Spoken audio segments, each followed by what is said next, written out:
Hi students, this is the recording for lesson 2.06 and we're going to be talking about water. Here's a general overview of what we'll be talking about today. We're going to be talking about how water is everywhere and why it's such a vital part of life. Some things that we're going to hit on about water is how it's a universal solvent. We'll be defining what a solvent is. We'll be talking about a water molecule structure and how it's polar, and how it's involved in cohesion and adhesion in different examples. We'll also be talking about how water is important for all cell processes because it provides an aqueous environment. So our goals for this lesson is that you'll be able to describe the importance of water to living things. You'll be able to describe the chemical nature of water, and we're going to be talking about how it's a polar molecule. You'll be able to describe why water is called a universal solvent and relate that to chemical reactions in a cell. You'll be able to describe how living things use the essential molecules in a water solution to meet challenges of getting and using energy, growing, reproducing, and maintaining their structure. And then lastly, you'll be able to describe the role of carbohydrates, proteins, lipids, nucleic acids, and water in living things. So before we begin going over the specifics about water, it's important for you to know that all life depends on water in some way. Water is essential for life.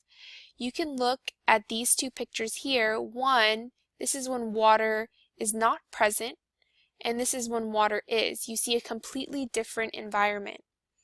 And the reason why water is so important is because it really is chemically unique, which allows it to be a universal solvent and present in a lot of important life processes.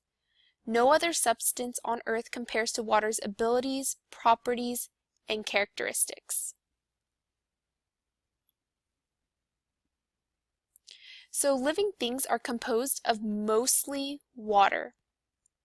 If you look at a cell, we can call a cell a water-filled factory because cells consist of mainly water. It is at the cellular level that the most critical reactions occur. So we make proteins at a cellular level, we send chemical messages at a cellular level, and we also make usable chemical energy in the form of ATP at the cellular level. So all of these important things are happening in the cell, and water plays a huge part in that.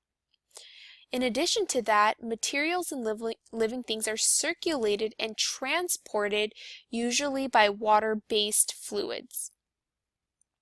The process of reproduction also depends on water in many organisms.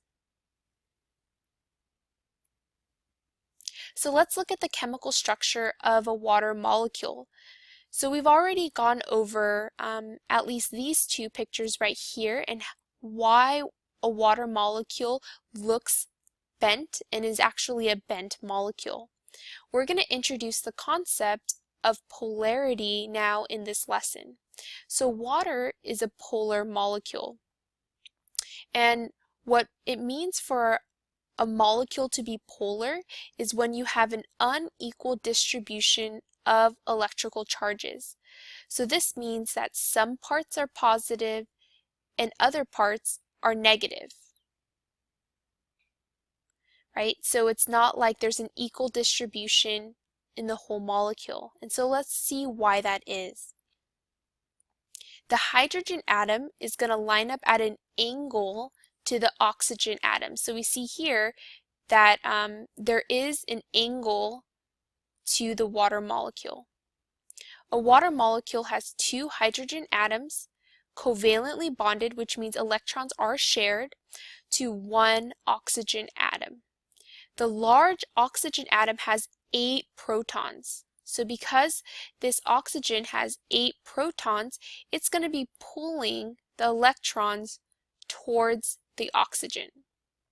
Okay, so these electrons right here, these shared electrons, are going to be pulled towards the oxygen's nucleus.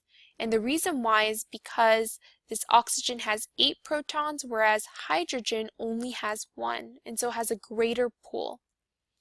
So because those electrons are closer to the oxygen, it gives the oxygen a slight negative charge, and because the electrons are further away from the hydrogen, it gives the hydrogens a slightly positive charge. So we see an unequal distribution of electrical charges in this molecule, so we consider it polar.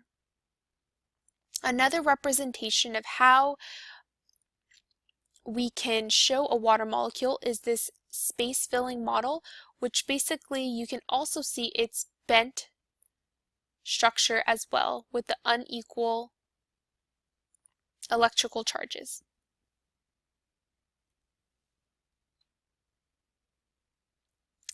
Water molecules are joined by hydrogen bonds. So you see here, each of these are water molecules, and they are attracted to one another by hydrogen bonds.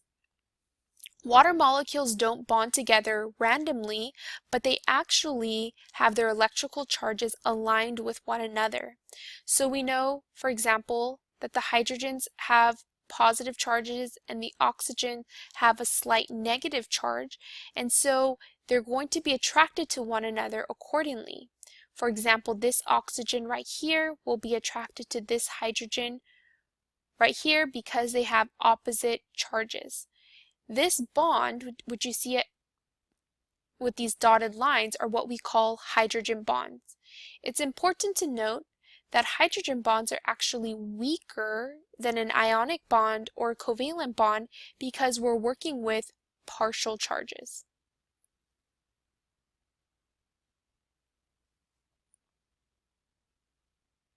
So hydrogen bonding allows for cohesion and adhesion to occur.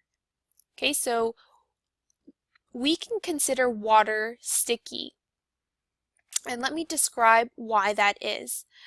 Water molecules have a tendency to stick together, and we're going to call that cohesion. So again, water molecules sticking together is what we call cohesion. You can think of co as in like co-workers, people who work in the same place. So in the same way, water molecules, the same type of water molecules sticking together, we're going to call cohesion. Cohesion is an attraction between the same kind of molecules or substance. So when a molecule of water is surrounded by other water molecules, it is equally pulled in all directions because of the electrical attraction between the hydrogen atoms, remember that has a partial positive, and the oxygen atoms, which have that partial negative charge. So again, because of the polarity of the water molecule, we have cohesion where water molecules are attracted to one another. Since water molecules have an electrical charge, remember positive in the hydrogen atoms, negative in the oxygen atoms, they are also attracted to other substance or material whose molecules have any hint of electrical charge. And this is what we're going to call adhesion. So adhesion is when water sticks to other molecules, not to itself, but other molecules. So you can see that in this example right here, where we see a spider web which has a slight electrical charge, and the water molecules that have a slight electrical charge attracted to one another. And that's why we see these water droplets sticking to the spider web. Remember that cohesion is the interaction between water molecules.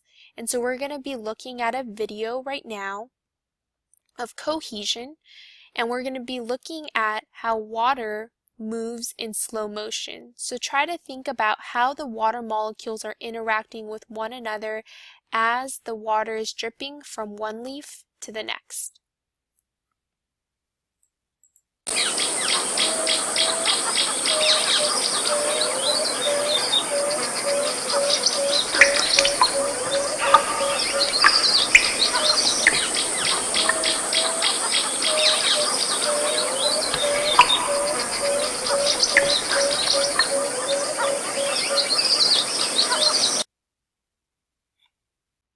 Here's an example of cohesion.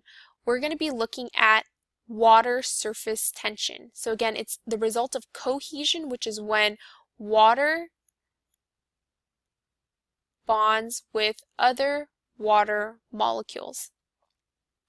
So why is this fishing spider right here able to remain suspended on the surface of the pond? The answer really lies in water's polar nature. Okay, so when a molecule of water is surrounded by other water molecules, which you see right here, you see that it is equally pulled in all directions because it can hydrogen bond with all the different water molecules around it. However, if we look here, which is the water molecules at the surface,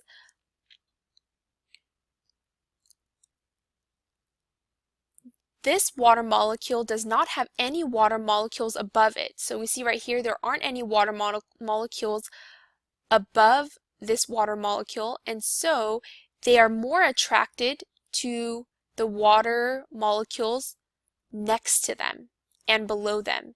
And because it's concentrated, the bonds are concentrated for this water molecule with the water molecules beside them and below them, it actually gives them a particular strength, and this phenomenon is called surface tension. So instead of it being equally distributed in all directions, the strength is really concentrated at the surface of the water. While the surface of water can't hold much weight, water does have a high surface tension compared to other liquids.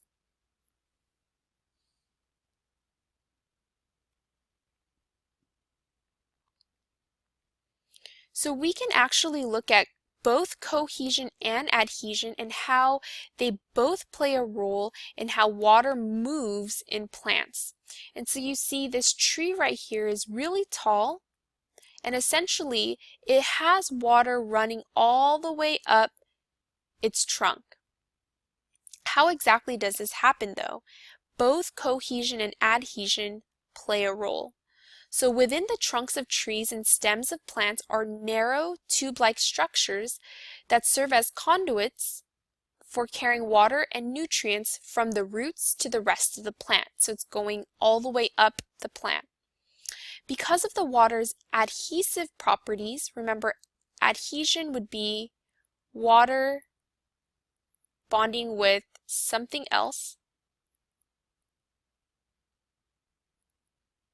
right? In this case, the tube-like structure, we see water bonding with the tube-like structure.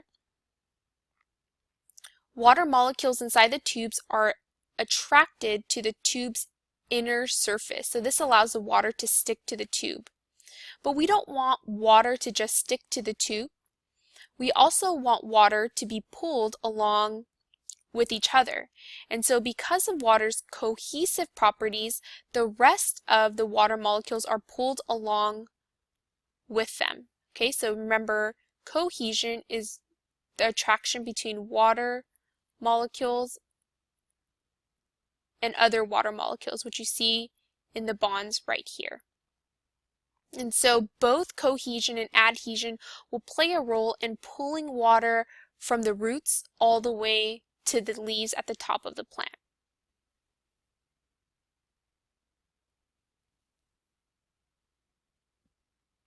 Another reason why water is so essential for life is because it's a universal solvent. So all of the minerals, foods, and ions that exist usually take place in an environment that is basically water. And we actually call that an aqueous environment or a watery environment. Water in these environments is a solvent. So let's define what a solvent is. So let's just say that we have a cup of water and then you put sugar inside of that cup. Okay, so you have a cup of water and you pour some sugar.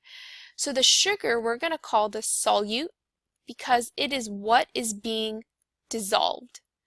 The water is the one doing the dissolving. So we're going to call that the solvent. Okay, so together, this whole thing, the sugar water, is what we call a solution. Okay, so a solute plus a solvent is what we call a solution. So an example of a solution could be something like seawater. The solvent, right, the thing doing all the dissolving, is water, and many different solutes, the thing that's being dissolved, are present. And you can see in this picture, there's just a few: calcium, sodium, magnesium, potassium, chloride. All of these different solutes are present in seawater, with water being the solvent. Because of water's polar nature, it is able to dissolve many materials extremely effectively and is therefore dubbed nature's universal solvent. Water dissolves many more solutes than any other substance on Earth.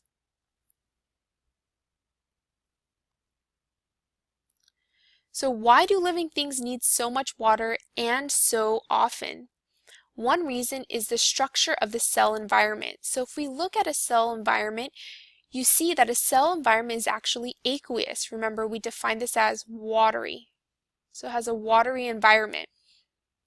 All processes and chemical reactions that keep you alive take place in your cells. So if your cells have lots of water and your cells is what needs to be functioning to keep you alive, it's obvious that water is important for life. So if we look at the enzymes in your saliva, your hair, your hormones, thousands of different proteins, all of those things are made inside cells, and those cells are filled with fluid, and that fluid is aqueous, which again means water-based. So the energy you need for every single action is generated in this watery environment of your cell.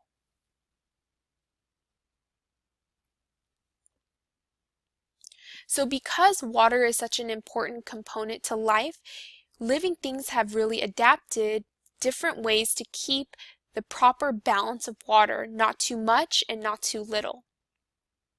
So here are some examples. So a plant cell can store excess water in a structure or organelle called the central vacuole. So you can see that right here.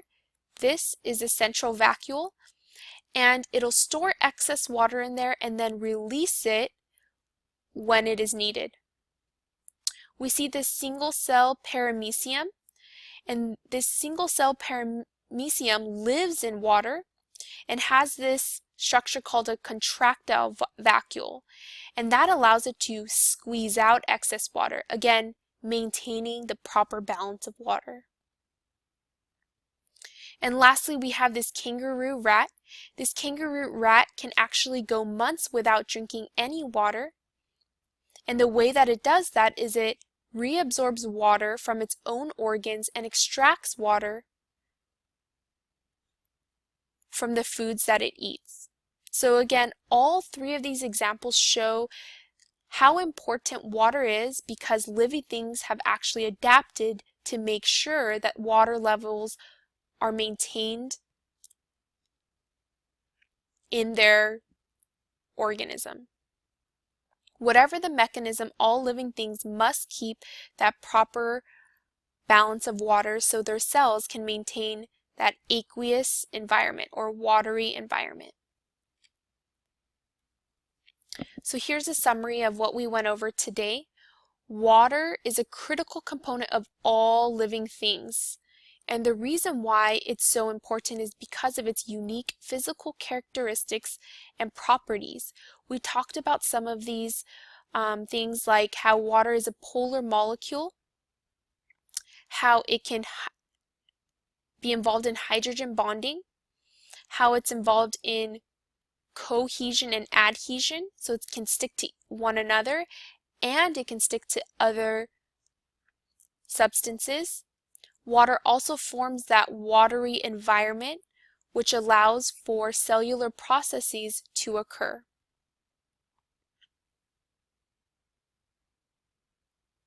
So here's some important vocabulary from this lesson.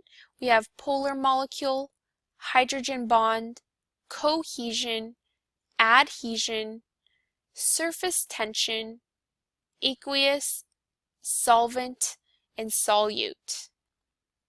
Remember, all of these terms are extremely important for you to understand why water is essential to life and how its chemical structure allows it to be a universal solvent in all living organisms.